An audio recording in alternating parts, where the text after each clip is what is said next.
धर्म मंगल मुकुट अहिंसा संयमो तमो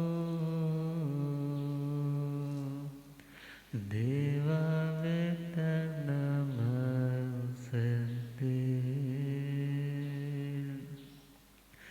जस धमे सया मनो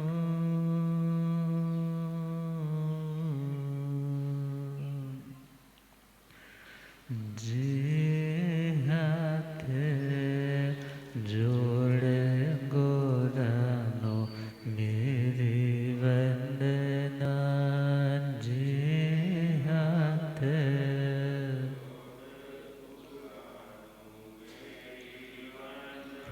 एक बार वंदना हजार बार वंदना एक बार वंदना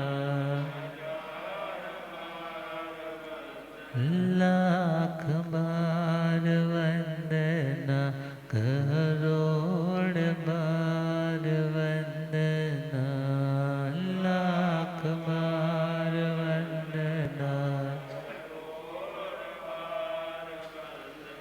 जे हाथ जोड़े गोरानो मेरी वंदना जे हाथ जोड़े गोरानो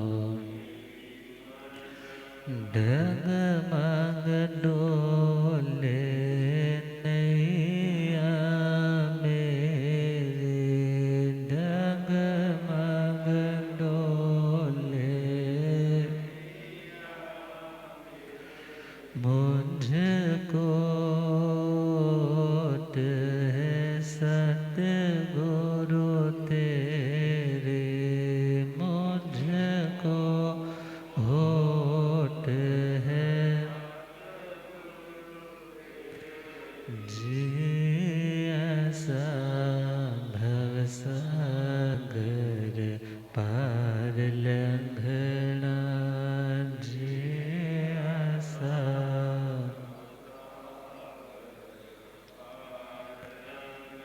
जे हाथ जोड़े गोरानो मेरी वंदना जे हाथ जोड़े गोरानो अनंत अनंत शांति के निकेतन शासनपति श्रीमान भगवान महावीर स्वामी के पावन चरण अरविंदों में हार्दिक भावना वंदन नमन। मेरे अंधेरे जीवन को रोशनी प्रदान करने वाले परम उपकारी आगम ज्ञान के भंडार आगम ज्ञाता आगम पुरुष जिन शास्त्रतन हिमाचल के श्री उपाध्याय भगवंत श्रद्धे गुरुदेव श्री जितेंद्र मुनि जी महाराज साहब के पावन चरण कमलों में हार्दिक भावना वंदन नमन। पाठ पर विराजमान तपस्वी रतन श्री प्रभु मुनि जी महाराज साहब के चरणों में वंदन। धर्म सभा में उपस्थित धर्मानुरागियों, सुशीलवती माताओं एवं बहनों,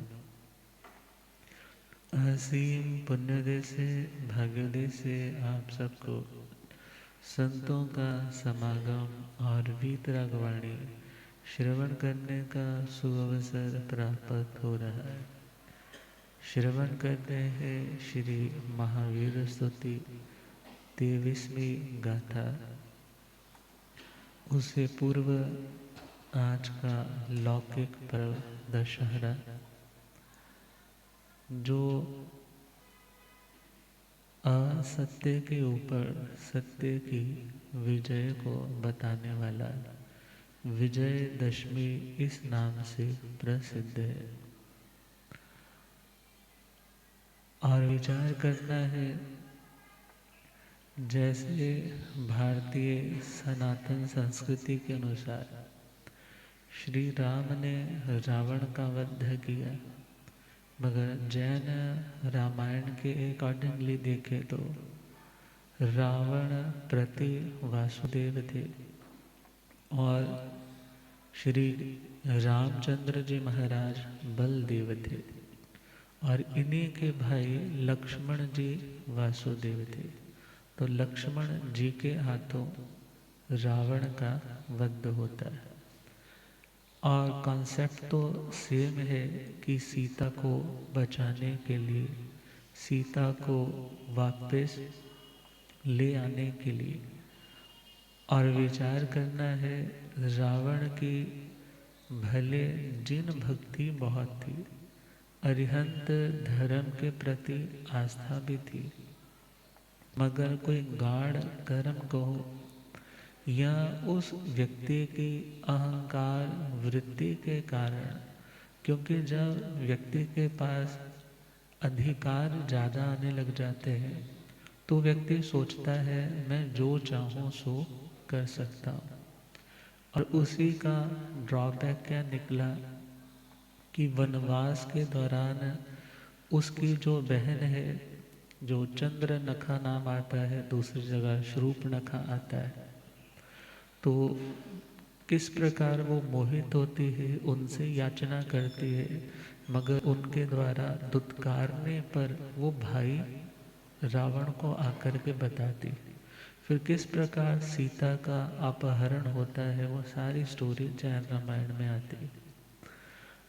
और विचार ये भी करना है, काम दुरतिक्रम है, भीतर की कामना को, वासना को रोकना सभी के बस की बात नहीं होती, मगर इतना भी है जो बस में खुद को नहीं रखते, फिर दुनिया के दूसरे लोग उसको बस में करते।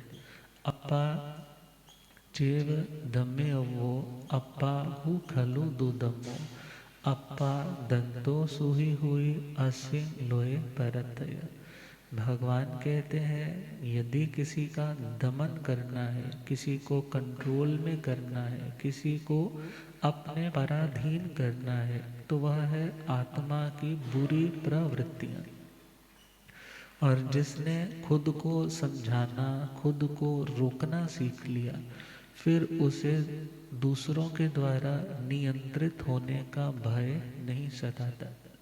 मगर रावण ने यही किया, अपनी कामनाओं के आवेश में बह गया और फिर उसे नियंत्रित करने वाले कौन बने? श्री लक्ष्मण जी और श्री राम जी।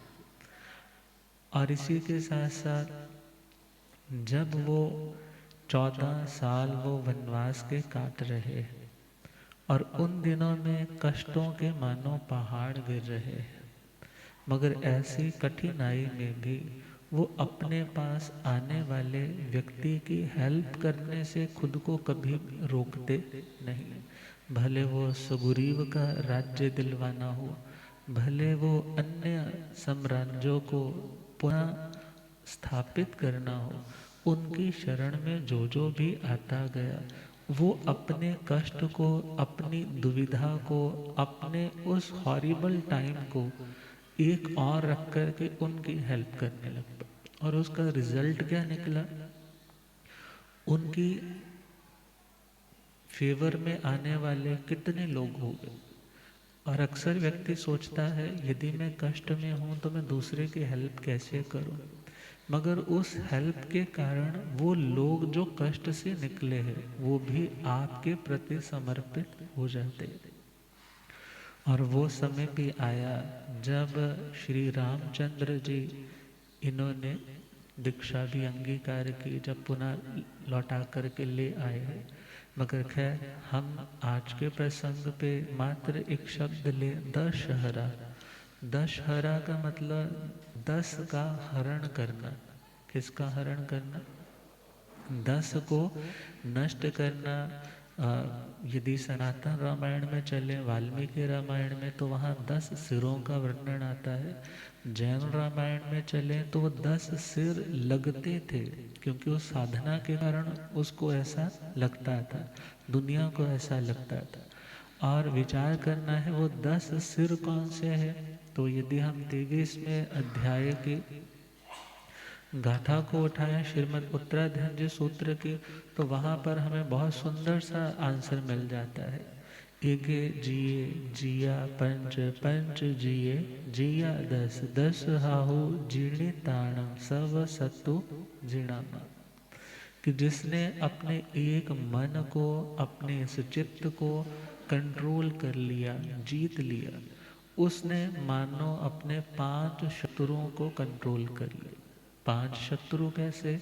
एक तो मन हो गया और 4 कषाय हो गए, क्रोध, मान, माया और लोभ। यदि मन को व्यक्ति ने धर्म के अकॉर्डिंगली चलाना शुरू कर दिया, तो फिर वो प्रतिकूलता भले कितनी भी आए, तो वो क्रोध के शिकंजे में नहीं आता। अर्थात वो हर परिस्थिति में हम्बल बना रहेगा, विनम्र बना रहेगा, सहनशील बना रहेगा, सरल और संतोषी बना रहेगा।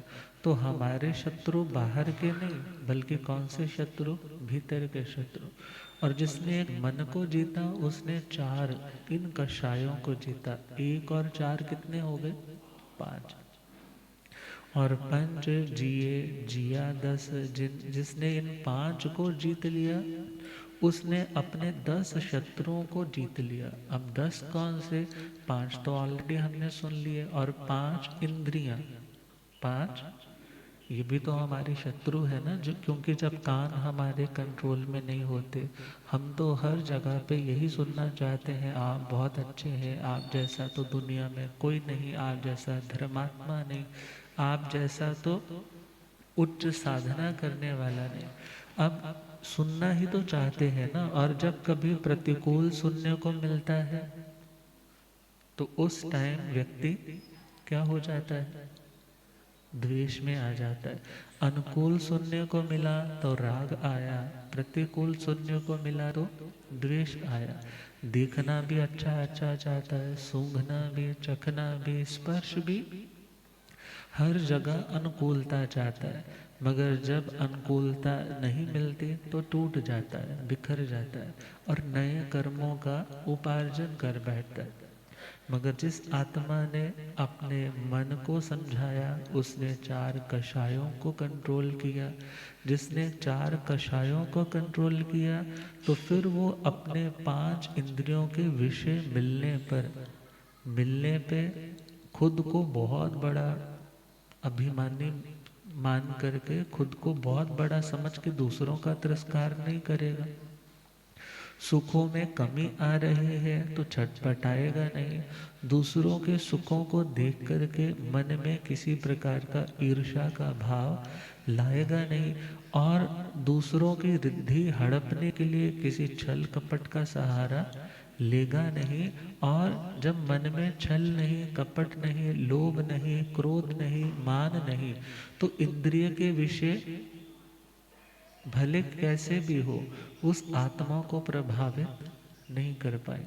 तो जिसने मन को जीता, उसने 4 कषायों को जीता। जिसने 4 कषायों को जीता, उसने 5 इंद्रियों को जीता। इस प्रकार उस व्यक्ति ने अपने 10, कितने हो गए? मानो वो 10 रावण के सिरों की तरह उन 10 को उसने काट दिया। और जिसने 10 को जीता, मानो उसने सब कुछ जीत लिया। और विचार करना है, हर आत्मा के भीतर रावण भी है, हर आत्मा के भीतर राम बोलो, लक्ष्मण बोलो, हर आत्मा के भीतर है। और राम और लक्ष्मण है तो उसे कितनी बार, कितनी तरह की परीक्षाएं भी देनी पड़ती है। मगर विचार करना है, हम अपनी जिंदगी में रावण को फीड दे रहे हैं, रावण की डाइट का ध्यान रख रहे हैं, या राम की डाइट का ध्यान रख रहे हैं? यदि तो रावण को डाइट दे रहे हैं तो रावण मजबूत होगा।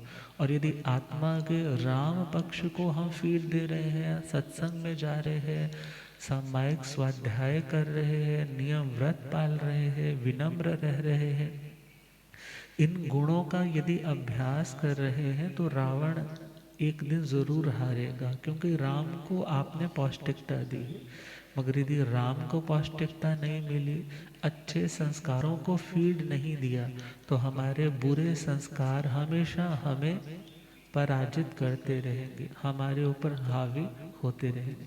तो आज की विजयदशमी सच्चे अर्थों में देखें तो इन 10 प्रकार के शत्रुओं को नष्ट करके अपने साम्राज्य को पाने का प्रतीक है। और इस साम्राज्य को जिन्होंने भी पाया उन समस्त चारित्र आत्माओं को हार्दिक भावना वंदन। 23वीं गाथा। धाणाण सेठ भय पयाण, धाणाण सेठ भय सचे सोबाण भंजन वयंते, सचे सोबाण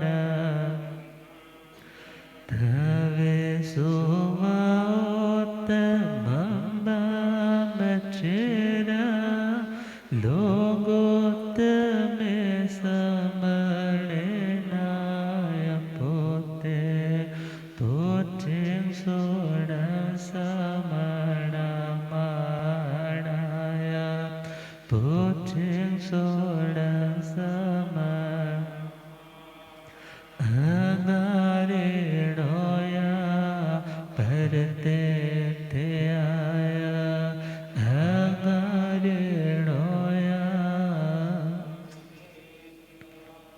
आर्य श्री सुधर्मा स्वामी जी महाराज फरमा रहे, दुनिया में जिस प्रकार दान परंपरा में सर्वोत्तम दान है निर्भयता का दान, जिस प्रकार दुनिया में सत्य शब्द को सर्वोत्तम माना जाता है, मगर सत्य शब्दों में भी सर्वोत्तम सत्य जिससे किसी का नुकसान ना हो। किसी का नुकसान मतलब अपना नुकसान, और जहाँ अपना नुकसान है वहाँ तो व्यक्ति घाटे में ही गया। तो ऐसा शब्द जिससे ना दूसरे को नुकसान हो और ना उस नुकसान की भरपाई के लिए हमें नुकसान उठाना पड़े। तवे सुवा उत्तमम बम्बचेरम, तपस्या जिसमें तपना पड़ता है, जिसमें त्याग करना पड़ता है, जिसमें बलिदान देना पड़ता है। और उस बलिदानों में यदि कोई सर्वोत्तम बलिदान है तो वो बलिदान है अपनी कामनाओं का, अपनी इच्छाओं का, अपनी वासनाओं का त्याग करना, और वह है सर्वोत्तम तप ब्रह्मचर्य। जिस प्रकार ये चीज़ें अपने अपने फील्ड में सर्वोत्तम है, तथैव उसी प्रकार लोगोत्तमे समणे नाय पुत्ते। श्रमण ज्ञात नंदन भगवान महावीर स्वामी उस टाइम के ज्ञानवान आत्माओं में सबसे प्रधान आत्मा थे। अब हम सुन रहे हैं सत्य के बारे में, और सत्य में भी निर्वध्य शब्द जिससे किसी का भी नुकसान ना हो, ऐसा सत्य भगवान ने बोलने का विधान किया। और व्यवहार सत्य बोलने की भी छूट रखी, मगर सत्य ऐसा ना हो जिससे किसी का भी नुकसान हमारे द्वारा हो जाए। श्रीमद् उत्तराधर्म सूत्र पहला अध्याय और 36वीं गाथा, जहाँ पे भगवान ने निर्वध्य और सावध्य वचनों को समझाते हुए एक साधु की गोचरी की चर्या, जब वो भोजन के लिए निकला, लेकर के लौटा, खाने के लिए बैठा, उस टाइम उसका क्या चिंतन होना चाहिए, क्योंकि चिंतन हमारी भाषा को जन्म देता है। जैसा चिंतन होता है वैसी हमारी भाषा होती। तो हमारी भाषा से कर्म का आश्रव ना हो, कर्म का बंधन ना हो। तो भगवान ने छोटी छोटी मगर बड़ी मोटी बातें, छोटी छोटी मगर बहुत काम की बातें बताई। सु कड़े थी, सु पक्के थी, सु छिन्ने, सु हाड़े माड़े, सु निठिए, सु लिट्ठे थी, सा वज्जम वज्जय मुड़ी। एक मननशील व्यक्ति, मुनि किसे कहा? जो मननशील है। मननशील का मतलब जो सोच करके कोई काम करता है। और मुनि बोलते हैं ज्ञानवान को, जो अपने ज्ञान की तराजू में तोल करके देखता है कि क्या काम करने से फायदा होगा और क्या कार्य करने से नुकसान होगा, और जिससे नुकसान होगा वैसी डील वो छोड़ देते हैं, और जिससे फायदा हो उस मार्ग पे बढ़ जाते हैं। ऐसे ज्ञानवान साधकों को मुनि बोला जाता है। भगवान कहते हैं ऐसा ज्ञानवान ज्ञानी मननशील साधु सावज्जन वज्जये, मतलब सावध्य पापकारी भाषा का त्याग करे। अब त्याग कैसे करे? तो फरमाया, यदि भोजन सपोज उसको अच्छा मिल गया है, अच्छा है तो अच्छा ही है, मगर सुकड़ेती उसके बारे में ऐसा ना बोले कि ये भोजन बड़ा ही सुकृत बहुत अच्छे से बनाया गया। सुपक्केति, सुपक्केति अर्थात इसे तो बहुत अच्छे से पकाया गया है। सुछिन्नेति, जैसे वृक्ष को काट दिया जाता है तो उसका नाम है छेदन करना, और जैसे फूलों को पिरोया जाता है उसका नाम है भेदन करना। उसका नाम क्या है? तो कहा, कभी ये भी ना कहे कि देखो इस सब्जी को कितने अच्छे से काटा गया है। और सुहड़े, सुहड़े का मतलब किसी चीज का हरण हो जाना, किसी चीज का। जैसे अब करेले है तो करेलों में कड़कतन रहती है, बिटरनेस रहती है। तो ऐसा भी ना बोले कि इन्होंने देखो कितने अच्छे से तल तल करके इसकी कड़कतन को निकाल दिया। मड़े अर्थात इसमें तो घी मार करके बनाया गया है। भाषा तो भाषा है ना। सुनिठिए, सुनिठिए मीन्स इसमें देखो कितना बढ़िया स्वाद पैदा हो गया, इन इन चीज़ों के मिश्रण से कितना ये बढ़िया बन गया है। सुलट्ठेती, अरे देखो इस ढोकले के ऊपर क्या कर दिया इन्होंने, कौन सी धनिया की पत्तियां डाल करके, या कोई ऐसी खीर बनाई है उसके ऊपर कुछ ऐसे पदार्थ डाल करके इसकी लुक कितनी सुंदर बना दी है। अब देखने में अच्छा है तो खाने में भी अच्छा होगा। भगवान कहते हैं ऐसे सावध्य पापकारी वचनों के उच्चारण से साधु खुद को रोके। क्यों? क्योंकि ऐसा बोलने से भी कर्म का बंधन होगा। अब कोई पूछ सकता है कर्म का बंधन इसमें क्या होगा? क्योंकि कोई भी पदार्थ बना है तो वो कैसे बना है? कोई भी पदार्थ बना है, यदि आपके प्लेट में कुछ बन करके तैयार होकर के आया है तो वो तो देखा जाए छह काया के किसी न किसी रूप में डायरेक्ट इनडायरेक्ट वे में हिंसा हिंसा का टीका लगा करके ही आपकी थाली तक पहुंच जाए। अभी यदि एक दाने की कनक की बात ही करें तो किसान ने पहले पृथ्वी काय की विराधना की होगी। अब जब पृथ्वी को जोता है तो उसके बाद उसने पानी भी डाला है, अब काय की भी विराधना हो गई। और आगे बढ़े तो तेजस काय की बात हम बिल्कुल लास्ट में जाके करते हैं, वायु काय की, तो वायु काय की भी उससे विराधना होगी। फिर वनस्पति काय तो वो है ही है, और त्रस काय छोटे छोटे जीव जंतु पैदा होते हैं, कोई पेस्टिसाइड्स डालता है, कोई उन्हें मार देता है इत्यादि। तो उससे त्रस जीवों की भी क्या हो गई, विराधना हो गई।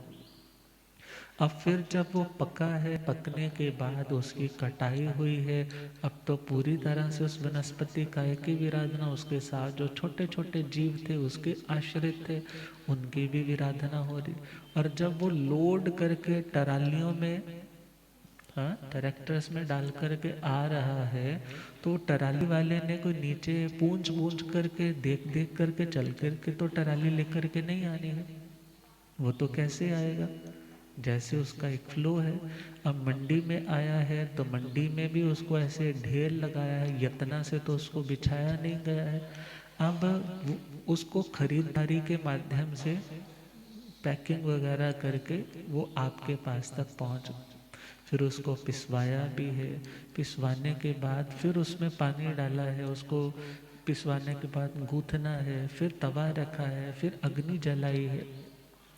अब वहाँ पर अग्नि काया का भी हो गया, अर्थात 6 के 6 काया का जो दोष है, कोई भी चीज़ उठा ली जाए लगभग लगभग वहाँ हो जाता है। तो कहा जब आप उसकी प्रशंसा या उसकी निंदा में पड़ते हो तो आप उन जीवों के जो प्राण थे, जीवों ने वहाँ पर जो अपनी जिंदगी ना चाहते हुए भी छोड़ दी है, तो वहाँ पर उनके प्राण जाने की भी अनुमोदना है। और यदि आपने निंदा की तो उनके प्राण जाने की क्या कर दी, निंदा कर। मतलब दोनों में ही क्या हो गया, कर्म का आश्रव हो। भगवान ने कहा साधु कभी भी प्रशंसा में और निंदा में ना पड़े। हो सकता है चलते चलते किसी का मकान देख लिया, मकान देखा तो लोग पूछ लेते हैं, सपोज चरण डलवाने जाते हैं, महाराज साहब कैसा बना है, तो महाराज कभी ये नहीं कहते हाँ बहुत ए क्लास बना है, बहुत बढ़िया बना है, बड़ा सुपर बना है। साधु तो क्या बोलेंगे, हाँ श्रावक जी खूब पैसा लगाया आपने, आपने इसमें खूब पैसा लगाया है, खूब पैसा लगाया हुआ दिख रहा है, मगर ये नहीं कहता कि ये बहुत बढ़िया बना है, ये ऐसा बना है। सू कड़े थी, सू पक्के थी, अर्थात यदि सपोज फ्रूट्स देखे हैं रास्ते में, दशमी काले जी सूत्र में तो इसके भी एग्जाम्पल्स आते हैं कि यदि कभी फ्रूट से लदे हुए पेड़ देखता है तो ये नहीं कहता देखो कितनी अच्छी तरह से पक गए हैं, अब तो इनको उतार के तोड़ कर उतार लेना चाहिए, नहीं तो नीचे गिरेंगे तो ये टूट करके खराब हो जाएंगे। मीन्स ऐसा भी शब्द साधु बोले। और सुछिन्ने सपोज करो वृक्ष इत्यादि की कटाई छटाई हो रखी है तो ये नहीं बोले कितने अच्छे से काट रखा है, इसका मतलब हुआ किसी के प्राण गए, किसी की हिंसा हुई और तुमने उसको अप्रिशिएट किया कि हाँ बहुत अच्छा हुआ। सुहड़े, कोई व्यक्ति बड़ा कंजूस, सपोज करो स्थानक वाले जाते थे, वो कभी बोलता था पैसा ही नहीं मेरे पास, मेरे को तो घाटे पड़े हुए हैं, मगर जब अगले दिन न्यूज़पेपर में पढ़ा तो पता चला कि उसके करोड़ों की संपत्ति, करोड़ों की संपत्ति चोरों ने रात को गन पॉइंट पे क्या कर ली, उससे सारी की सारी लूट ली, मीन्स हरण कर लिया उसके धन का। अब जब इतनी बात सुनी और जो बचा कुचा था तो सुनने में आया कि उनकी जो बहू है वो अपनी पोटली बांध करके किसी और के साथ चली गई। अब जैसे ये बात उस व्यक्ति ने सुनी तो कहने लगा वह चंगा होया, क्या बोल देते हैं, अच्छा हुआ, इसको भी अकल आनी चाहिए, कभी किसी की हेल्प करता ही नहीं था, अब इसके साथ ऐसा ही होना चाहिए, अच्छा हुआ इसका पैसा हरण हो गया। मगर साधु ऐसा शब्द नहीं बोले। और मरे, कोई व्यक्ति सपोज हो सकता है जो धर्म आराधना करने में उत्तम नहीं, और ऐसा व्यक्ति हो सकता है दूसरों के काम में व्यवधान भी डाल रहा है, दूसरों के स्वार्थ पूर्ति में रोड़ा भी अटकाता है, और अचानक उसका कार्डियक अरेस्ट हुआ, हार्ट अटैक हुआ, हार्ट फेल हुआ और वो मर गया, तो ऐसा सुन करके भी ये ना बोले कि अच्छा हुआ मर गया, अच्छा हुआ मर गया, क्योंकि कोई व्यक्ति मरा है अपने आयुष्य की पूर्ति पे मरा, मगर तुम उसके प्रति अपनी रिएक्शंस देख करके अपने कर्मों का बंध क्यों कर रहे हो। सुनिठिए, देखो ये कितना बढ़िया इस चीज को बना दिया गया है, ये देखो ना पाप कितना बढ़िया बना दिया। ऐसी भी सावध्यकारी भाषा, पापकारी भाषा साधु साधु नहीं बोले। सुलट्ठेती, सुलट्ठेती मतलब कितना सुंदर रूप है, अरे देखो आज वो कितने बढ़िया ड्रेस में सज धज करके आया है, कितना उसका रूप आज खिला हुआ है, ऐसे शब्द भी साधु, क्योंकि पता नहीं कितना कॉस्मेटिक यूज किया होगा, कितनी अयत्ना की होगी, पता नहीं कितना एनिमल क्रुएलिटी वाले प्रोडक्ट्स यूज किए होंगे, मगर तुमने एक बार की प्रशंसा से उस समस्त हिंसा के कार्यों की क्या कर दी, अनुमोदना, स्टैम्प कर दिया कि हाँ तुमने बहुत अच्छा किया। मगर भगवान कहते हैं साधु को, साधु का मतलब जो साधना कर रहा है। अब साधना करने वाला तो श्रावक भी हो सकता है, मोक्ष के लिए तो साधना वो भी कर रहा है, प्रैक्टिस वो भी कर रहा है, तो उसे भी ऐसे वचन बोलते टाइम खुद को रोकना चाहिए। क्या हो जाएगा ज़्यादा से ज़्यादा? व्यक्ति सोचता है ना, मैं उसके बारे में यदि कुछ प्रशंसा के दो शब्द नहीं बोलूँगा तो उसकी आत्मा को तसल्ली नहीं होगी। मगर उसको कहने के तरीके कई हो सकते, मगर सावध्यकारी शब्द बोलने से एक साधक को बचना चाहिए। सुकड़ेति, यदि बोलना पड़े तो क्या बोले? कितना सुकृत है, कितना इसका पुण्य का उदय है कि ये धर्म के मार्ग पे बढ़ रहा है, कितनी इस व्यक्ति की पुण्याई है, इसके हाथों से अच्छे ही अच्छे काम होते हैं। सुपक्केति, अरे देखो ये कितना पक चुका है, कितना परिपक्व हो चुका है। दुनिया के लोग तो दुनिया में चमत्कार कोई दिखता है तो अपना धर्म, जैसे घर की पुरानी फोटोज जब दिवाली आती है विसर्जित करने चले जाते हैं, तो दुनिया के अन्य लोग तो धर्म के नाम पर मिलने वाले, बाजार में बिकने वाले चमत्कार को नमस्कार कर देते हैं और अपने धर्म को विसर्जित कर देते हैं। मगर धन्य है इसकी परिपक्वता को, दृढ़ता को, कि दुनिया में इतने इसने संकट झेले हैं मगर इसने अपनी आस्था को कभी जाने नहीं दिया। अब उसकी परिपक्वता को नमस्कार किया जा रहा है। सुछिन्ने, अरे देखो हमारे से तो मोह के बंधन टूटते नहीं, और ये वैराग्यशील आत्मा आज दीक्षा लेने के लिए जा रहा है।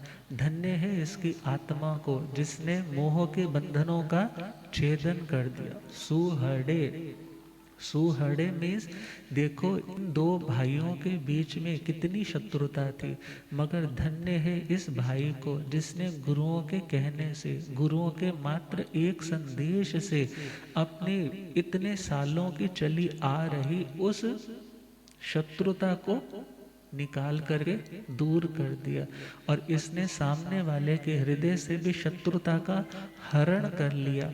धन्य है इनकी सूझबूझ को। मर्डे, अरे धन्य है, लोग तरसते हैं मुझे समाधि मरण आए। धन्य है इसने अपने तीसरे मनोरथ को सफल कर लिया। साधु को बोलना है तो ऐसे शब्द बोले। सुनिठिए, इसमें देखो कितने उत्तम गुण पैदा हो गए हैं। अरे इसके शील का रूप तो देखो, इसके त्याग की चमक तो देखो, इसने तपस्या की, इसका नूर तो देखो क्या खिल रहा है। ऐसे वचन तो बोल सकता है, मगर जो पूरब में भले वो सत्य शब्द है, मगर वो सत्य शब्द भी पाप की अनुमोदना रूप होने के कारण कर्म बंधन करवाने वाले। इसलिए भगवान ने कहा ऐसे शब्द बोलने से पहले 100 बार सोचे, बोलूं या ना बोलूं।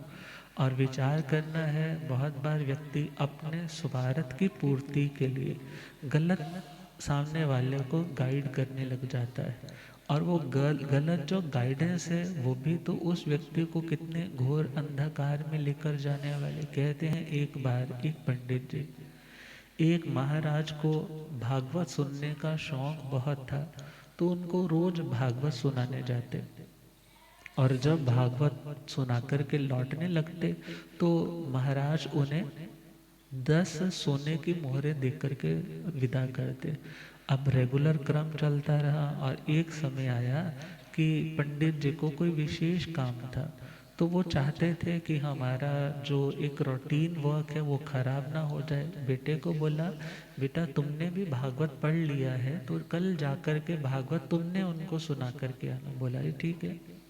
और जैसे ही पिताजी 3-4 दिन के लिए काम से बाहर गए, वो जाने लगा, और वहाँ पे प्रसंग आ गया, जो तिल भर भी मांस खाए वो नदी वैतरणी में गिर जाए। जो तिल भर भी मांस खाए वो नदी वैतरणी में गिर जाए। अब जैसे ही उसने सुना तो उसकी अब एक्सप्लेनेशन करने लगे तो उसका दिमाग राजा का खटक गया। कहने लगा भाई ये शास्त्र बंद करो और मेरे से आज 100 मोहरे ले जाओ, इसके बाद दोबारा मेरे को ये ग्रंथ सुनाने के लिए मत आना। बोला जी महाराज ऐसा क्या हो गया? कहने लगे भाई मैं तो हर रोज मांस खाने वाला हूँ और मैं यदि सुनूंगा मेरे को डर बहुत लगेगा और मैं इसको छोड़ नहीं सर। बहुत से लोग कथा में आना इसीलिए बंद कर देते हैं, बोलते हैं महाराज जब सुनते हैं ना बस दिमाग एक बार तो कई बार घूम जाता है कि हम जो कर रहे हैं ना उस रास्ते पे तो हम नरकों में ही जाने वाले हैं, हम तो त्रयंच गति में ही जाएंगे, इतना झूठ हम बोलते मगर हम उस सच का सामना नहीं कर सकते। इसलिए हम क्या बोलते हैं कि हम जैसे हैं वैसे चलेंगे, इसलिए हमें धर्म सुनने की कोई आवश्यकता नहीं। मगर ध्यान देना, यदि कोई कर्म पाप कर्म करना पड़ रहा है, तुम कर रहे हो मगर सुनते रहोगे तो उस कर्म को करते टाइम तुम आनंद नहीं मनाओगे। उस कर्म को करने के बाद भी तुम उसकी अनुमोदना प्रशंसा करके खुद को बहुत टैक्टफुल मैं हूँ ऐसा कह करके कर्मों के बोझ को और नहीं बढ़ाओगे। मगर यदि ज्ञान ही नहीं होगा तो पहला पॉइंट है जानकारी ही नहीं होगी कि कौन सा कर्म करना चाहिए कौन सा नहीं करना चाहिए। और यदि जानकारी आ गई है तो समय आने पे भावना की निर्मलता के कारण वो व्यक्ति अपने घोर दलदल में फंसे हुए पैरों को भी पुनः समतल भूमि पर लाने के लिए समर्थ हो जाता है। मगर सुनना तो चाहिए। अब उस राजा ने मना कर दिया कि मेरे को कुछ भी सुनना, कुछ भी सुनना नहीं। और जैसे ही ये बात कह दी, अब वो आकर के घर पे बैठ गया। 3-4 दिन के बाद पिताजी आए, कहने लगे बेटा टाइम हो गया, राजा को पढ़ाने जाना था शास्त्र, तुम गए नहीं। बोले जी उन्होंने तो उसी दिन हिसाब किताब कर दिया जिस दिन मैं पहले दिन गया था। तो क्या सुना करके आया था? पिताजी ऐसे ऐसे ये पॉइंट आया था, मैंने तो जैसा मीनिंग था सारा समझा दिया। वो बोले हम तो ये फॉलो कर नहीं सकते, इसलिए ऐसा ग्रंथ सुनने से भी कोई लाभ नहीं। अब जैसे ही पंडित जी ने सुना, अब उनको होने लग पड़ा कि इतनी बढ़िया आजीविका चल रही थी और दूसरी बात कोई काम अटक जाता तो अप्रोच कितनी बड़ी थी कि महाराज को पढ़ाने जाते हैं। अब जैसे ही ये बात सुनी वो उन्होंने अपना ग्रंथ उठाया और राजा के पास पहुंच गए। राजा ने देखा, प्रणाम किया पंडित जी, कहने लगे ग्रंथ सुन लीजिए। बोले जी मुझे ग्रंथ सुनना, ग्रंथ सुनना नहीं। क्यों नहीं सुनना? कहने लगे ऐसा ऐसा उसने सुनाया, मेरे को तो रात भर नींद नहीं आई कि मैं तो ऐसा कर रहा हूँ और ग्रंथ सुन करके तो मेरा डर और बढ़ गया।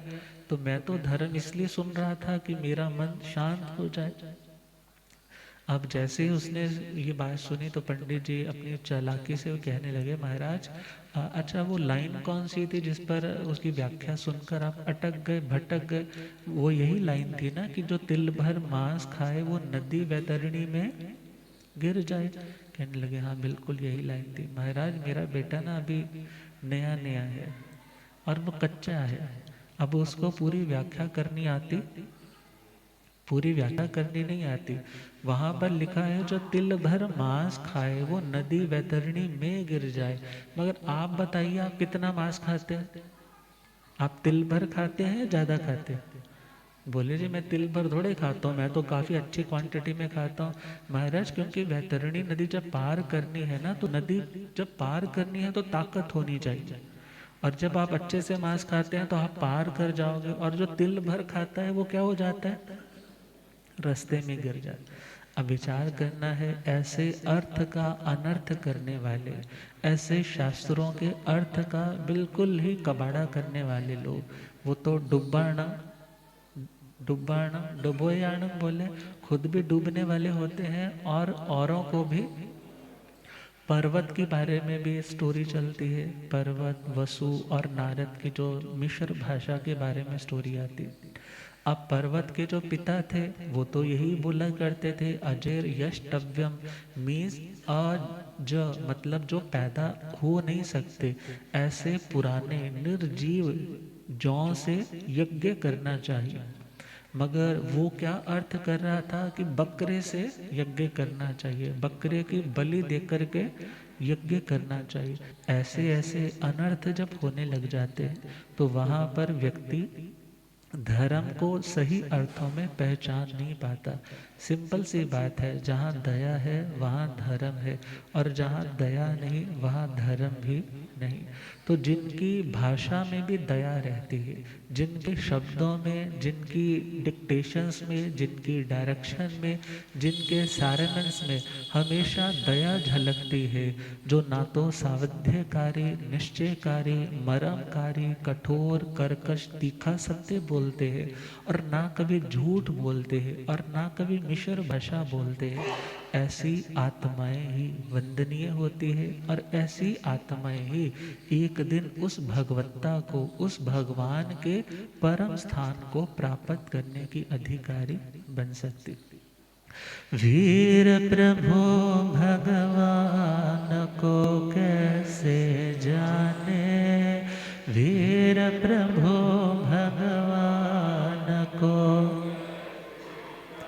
उन जैसा बनने के मन में भी ध्यान हो। वीर प्रभु भगवान उन जैसा बनने के मन में, आर सुधर मांझी से पूछे श्री जम्बो, आर सुधर मान कृपा करो स्वरूप प्रभु का जाने। वीर प्रभु भगवान को कैसे उन जैसा बनने की। गुरुदेव पधारे हैं। हो रब मेरा सतगुरु बन के आया।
रब मेरा सतगुरु बन के आया मैनो,